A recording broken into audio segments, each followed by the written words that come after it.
The story of the anthropologist Dr. Elias Vance began not with a flash of terror, but with a whisper of ambition.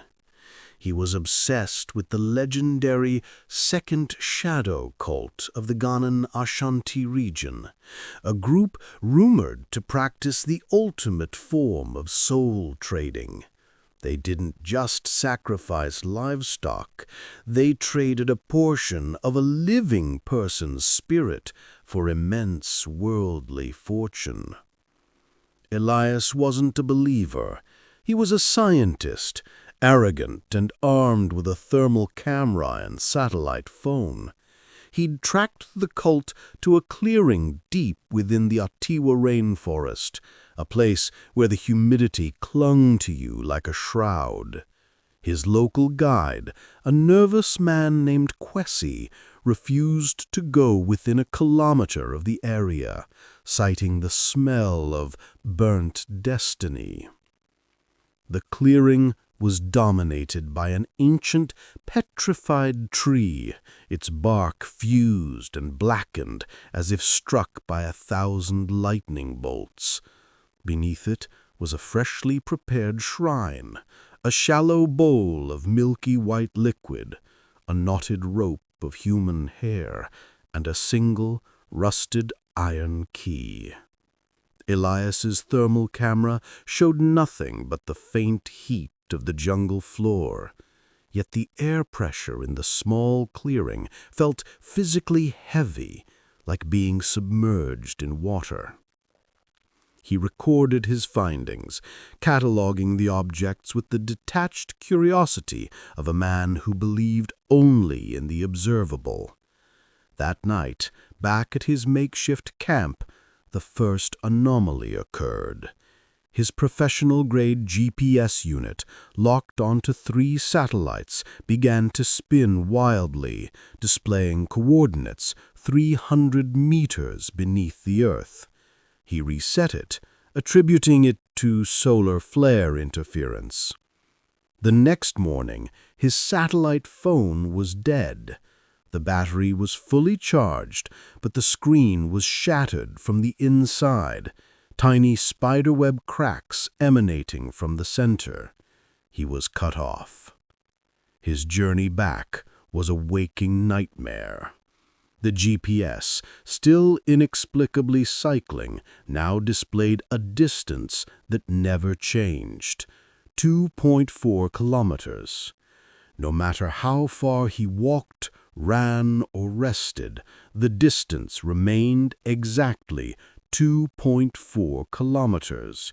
He was trapped in a perpetual loop, walking the same endless humid path. On the 3rd day of the loop, he saw it, a figure, silhouetted against the emerald green of the jungle, walking towards him. It was a man in an impeccably tailored modern suit, unthinkable in the deep bush. The man had an unnervingly wide professional smile. "Dr. Vance," the man greeted him, his voice a smooth, low register that seemed to carry without effort. "A long walk, isn't it?" Elias, desperate, asked for help. The man chuckled, a dry sound like crumbling paper. "You took a token from the tree, doctor.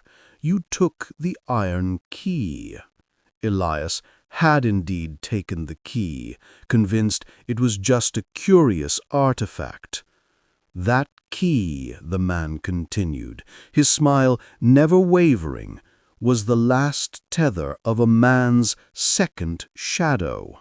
His ambition, his drive, his very luck. By taking it, you have volunteered to trade your own. You see, the cult of the second shadow doesn't trade souls, doctor. They trade the potential of the soul, the part that wins, the part that achieves. You are now nothing but a vessel of endless walking, your fate tethered to this 2.4 kilometer radius." The man reached out a hand, and as he did, Elias finally noticed the man's shadow. It was massive, deep, and perfectly shaped. But as the jungle light shifted, a second, impossibly darker shadow detached itself from the first. It was a dense, oily black mass, and it seemed to absorb the light around it. The second shadow lunged. Elias screamed, but the sound was swallowed by the sudden, overwhelming pressure in the air.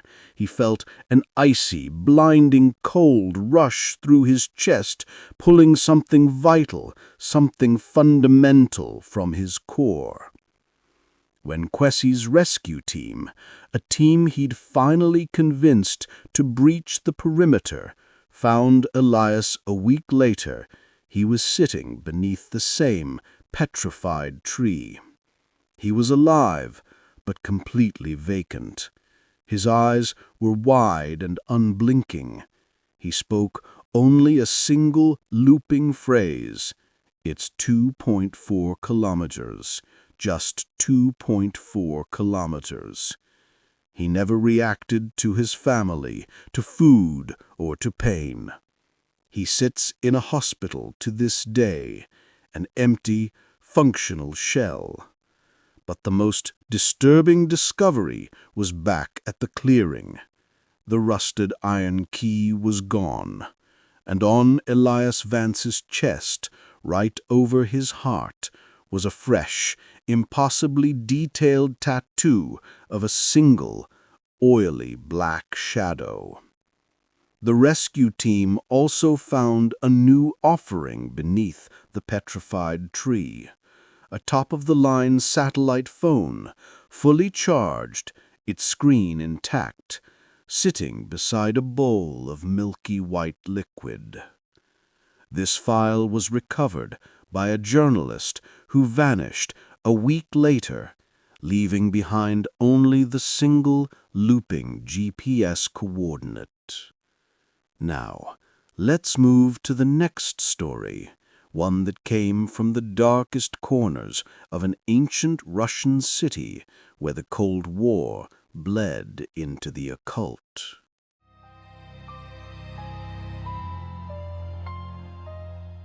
The Soviet Union was founded on atheism and logic, but its deepest, most terrifying secrets were buried in the occult. The story of Major Gennady Volkov is one such secret, a testament to how even the most iron-fisted regime fears the things it cannot shoot. Volkov was part of a highly classified KGB unit, Division 12, the Black Archive, operating out of a subterranean complex beneath Sverdlovsk, now Yekaterinburg, the city where the Romanov family, the last imperial family of Russia, was executed. His mission was to study a single terrifying artifact recovered from the Romanov execution site in 1979. The artifact was a doll, crude, perhaps 9 inches tall, made of rough-spun fabric and stuffed with dried earth. It was dressed in a tiny, faded replica of a Tsarist-era military uniform. It was the only object in the vault that defied all attempts to destruction. Fire did not char it, acid did not dissolve it, and even a heavy hydraulic press only left a small, oily stain on the metal plate beneath it. The curse was subtle. Volkov's team noted that any KGB officer who spent more than 7 hours in the vault with the doll would begin to experience horrific, vivid nightmares of a young man, beaten and bloodied, screaming in a dark cellar. Soon after, they would be afflicted with a debilitating, undiagnosable paranoia that always ended with their committing a violent, public act of self-destruction. Volkov, a hardened veteran, dismissed it as a psychological contagion. He ordered the doll to be placed inside a custom-built, hermetically sealed, lead-lined safe.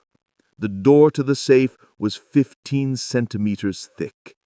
The night the doll was sealed away, Volkov woke up with a sound that made his blood freeze.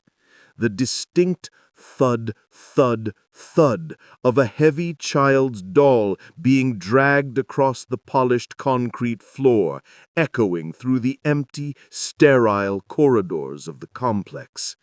The sound was impossible. The doll was locked away. He rushed to the vault. The lead-lined safe was intact, the seals unbroken. He checked the surveillance tapes. The cameras showed nothing but static during the time of the noise. But as he stood in the vault, he smelled it. An overwhelming scent of pipe tobacco and wet, freshly turned earth. The smell his grandmother used to describe of the old, forgotten parts of Tsarist Russia. Volkov returned to his quarters, telling himself the strain was getting to him. He was a scientist, a patriot. The next day, a junior officer, a young man named Yegor, reported a disturbing find. Outside the lead-lined safe, lying on the floor, was a tiny silver locket. It was intricately engraved with the Romanov crest. Volkov confiscated it, noting that the locket was warm to the touch. That night, Volkov found a new, disturbing change in his own quarters. On his bedside table, arranged perfectly in a small pile, were 7 small, rusty nails. He had not put them there. His security was absolute. He ordered Yegor to put on a hazmat suit and retrieve the locket from the secured desk drawer where he had placed it. Yegor returned pale, holding an empty hand. The locket was gone. Volkov checked the drawer, locked, seals intact. The locket had simply vanished. Suddenly, the intercom buzzed. It was the night guard on the 3rd floor, his voice a panicked screech. "Major, the doll! The doll is standing on the table. It's looking at me." Volkov ran to the vault, his pistol drawn. The guard was slumped against the wall, weeping. The safe was still sealed, but there, sitting on top of the 15-centimeter thick, lead-lined safe, was the doll. Its fabric eyes, Volkov swore, were now slightly misaligned, gazing directly at the terrified guard. He stared at it, frozen. It was an impossibility. It broke every law of physics, every security protocol. He raised his pistol, but before he could pull the trigger, the doll's tiny stitched mouth seemed to pull open into a ragged, silent O shape. Volkov dropped his weapon. He felt a sudden crushing weight of despair, a wave of all-consuming, unholy grief. He didn't see the dark cellar, but he heard the young man screaming, and this time the voice was calling his name. When the relief team finally breached the facility 3 days later, they found Volkov kneeling before the locked safe, whispering. He had used a pocket knife to carve a small, crude O shape into his own lips, mirroring the doll. He was still alive, but catatonic, his lips permanently set in that horrifying, soundless scream. The lead-lined safe was intact, but a small detail was missed in the initial investigation. The tiny, heavy silver locket was hanging on the outside of the handle of the safe, its surface still faintly warm. This declassified file was translated from Russian by a linguistic expert who later claimed to hear the sound of a child's dragging toy outside his window every night. Now, let's move to the next story, one that came from the darkest corners of South Asia, where the ancient practice of Kala Jadu turns domestic envy into a terrifying, silent weapon.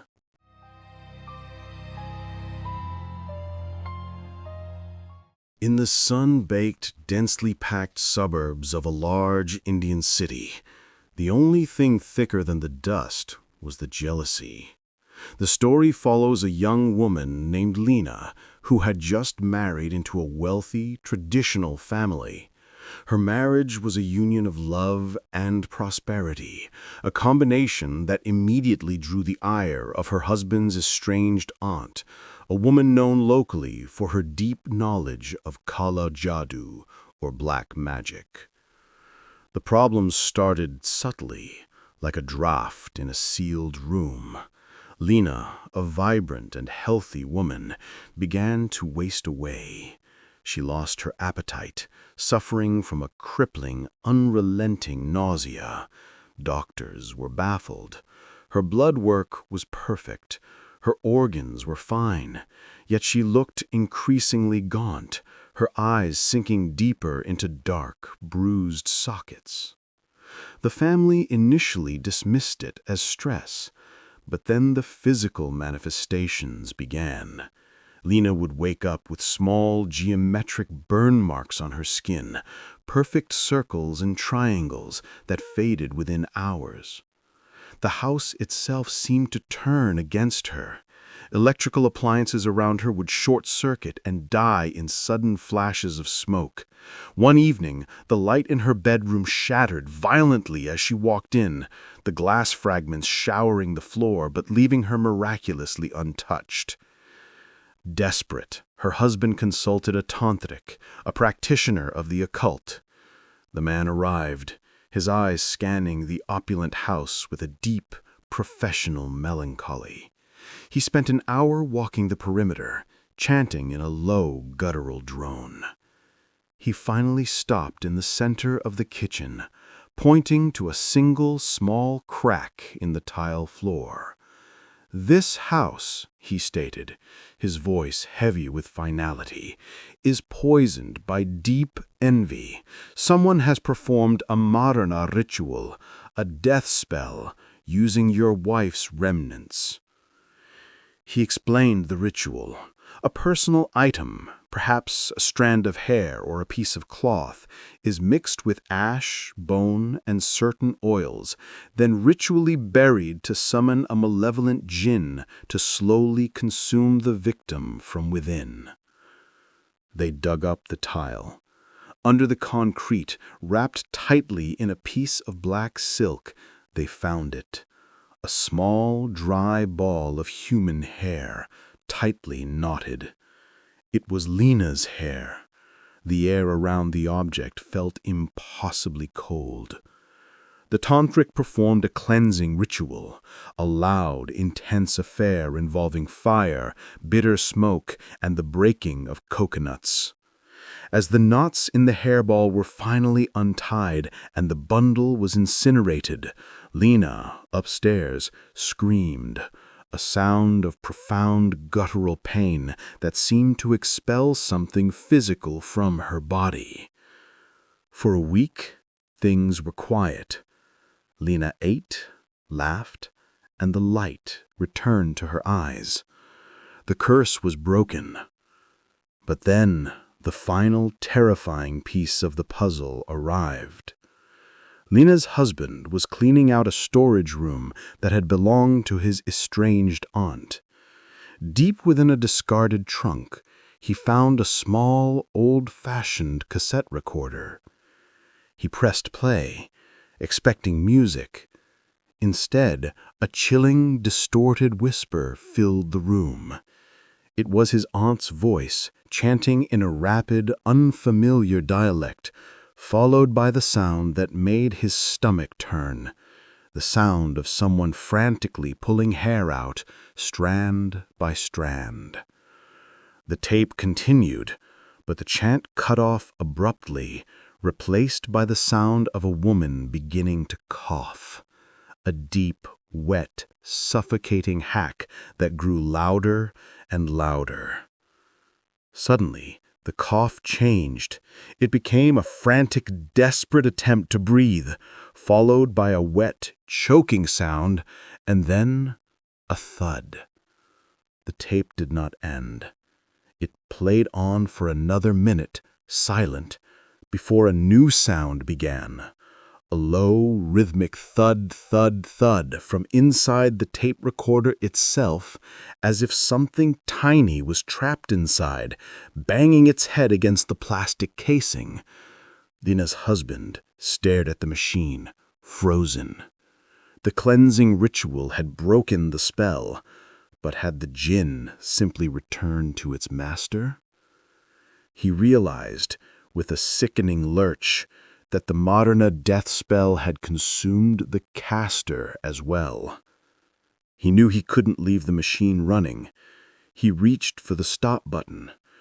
But before his finger touched the plastic, the small circular counter on the cassette recorder began to move backwards, rapidly, silently, unwinding the tape with an impossible speed. The thudding stopped, and then the machine clicked and went entirely dead. This cassette recorder was found in a sealed room. When experts attempted to open it, they found the interior completely empty, yet the tape was still recorded. Now, let's move to the next story, one that came from the darkest corners of an ancient temple, where the curse of the pharaohs is not just a myth, but a binding contract.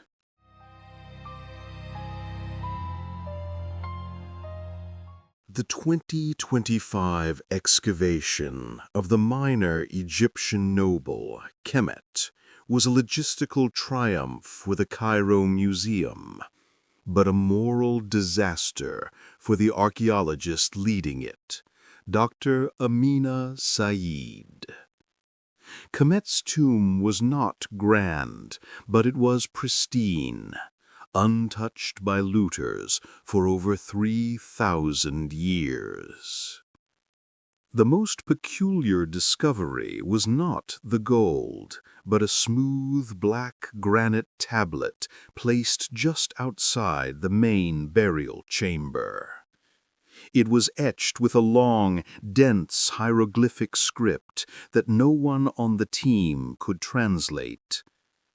The tablet had no clear religious or historical meaning, seeming to serve only as a warning.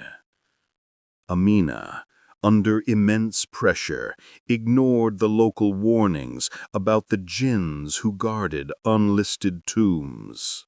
She ordered the tablet moved and translated back in Cairo. As soon as the tablet was removed, the air in the tomb turned heavy and stagnant. One of the workers, an elderly man named Omar, collapsed. His last words, a frantic warning. She will see her own face in the darkness. Back in her high-rise Cairo apartment, Amina started seeing things. Not ghosts, but impossible reflections. In the glass of her balcony door, she'd see her own face, but the eyes would be impossibly wide, staring at a point behind her. When she spun around, nothing was there. The hieroglyphics were finally translated. The tablet was not a curse, but a binding contract. Kemet had traded his eternal life for the service of a powerful earthbound jinn who would grant him 7 generations of prosperity, provided the tomb remained untouched. The tablet warned, the breaker of the seal shall pay the final price. The jinn will claim the face that was shown, and the prosperity will flow to the sands. Amina was the breaker of the seal. The final terror began on the 7th night after the translation. Amina was alone, staring at her own reflection in the darkened screen of her laptop. She watched as the laptop screen, despite being off, began to glow faintly with a sickly yellow-green light. Slowly, impossibly, the reflection on the dead screen began to change. Her eyes widened, her jaw slackened, and her lips pulled back into a terrified, silent snarl. It was the face of Omar, the worker who died, a terrified, withered man. She screamed and covered her face, but she felt a sudden, profound shift in the air. The temperature plummeted. A wet, metallic scent filled the room. She slowly lowered her hands. The laptop screen was now black, silent, and cold. She ran to the bathroom mirror, flipping on the light. The mirror was perfect, bright and clear. Her reflection stared back, healthy and terrified. But then her reflection winked. A slow, knowing wink, independent of her own action. Amina stared in paralyzing horror. The reflection in the mirror was no longer simply her reflection. It was the face the jinn was claiming, looking out from the glass. On the desk in the other room, the black granite tablet was found the next morning. It had been sealed away in a high-security vault 2 days prior. It was sitting where the laptop had been, and across the final line of the hieroglyphic contract, a single new character was faintly etched. A single, knowing eye. This story was pieced together from the frantic journal entries of Dr. Said, who was found in her apartment, staring at a mirror that had been violently scratched until the glass was opaque.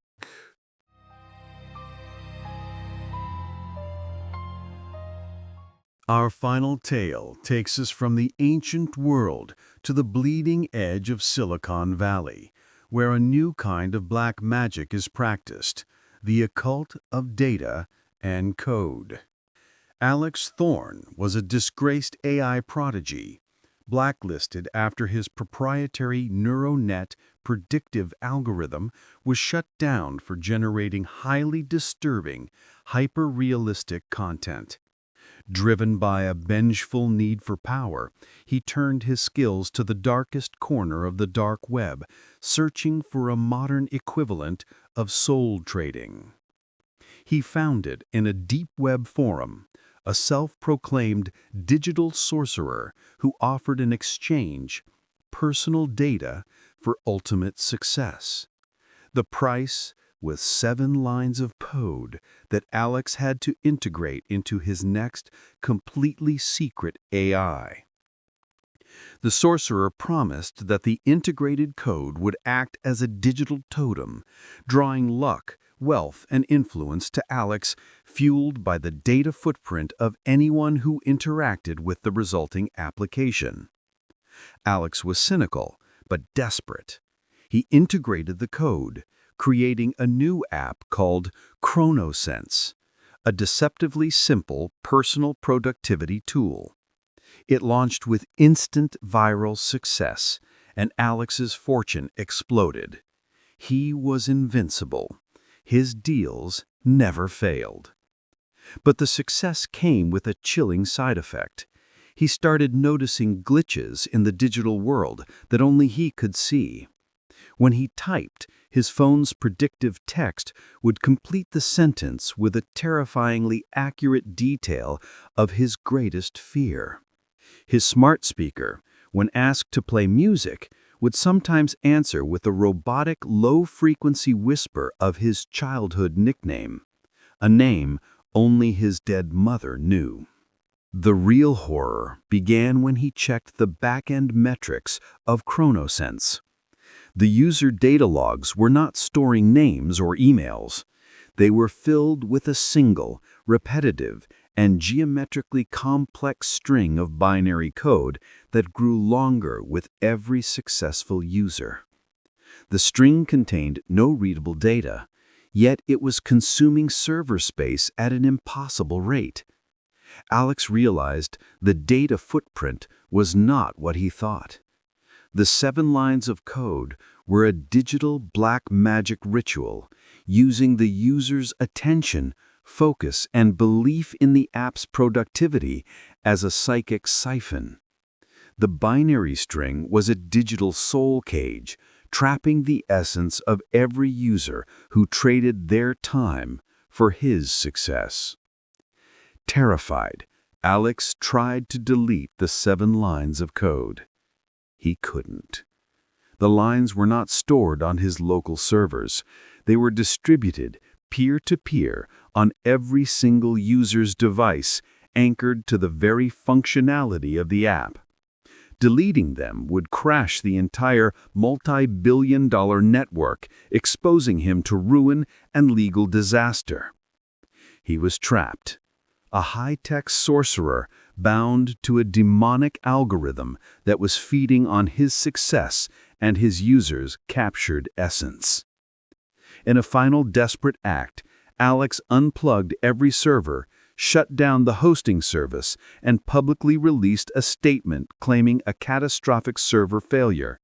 He then fled to a remote cabin, hoping to escape the digital tether. A year later, a small tech blogger, following the old ChronoSense ghost story, noticed a new, strange anomaly. ChronoSense was dead.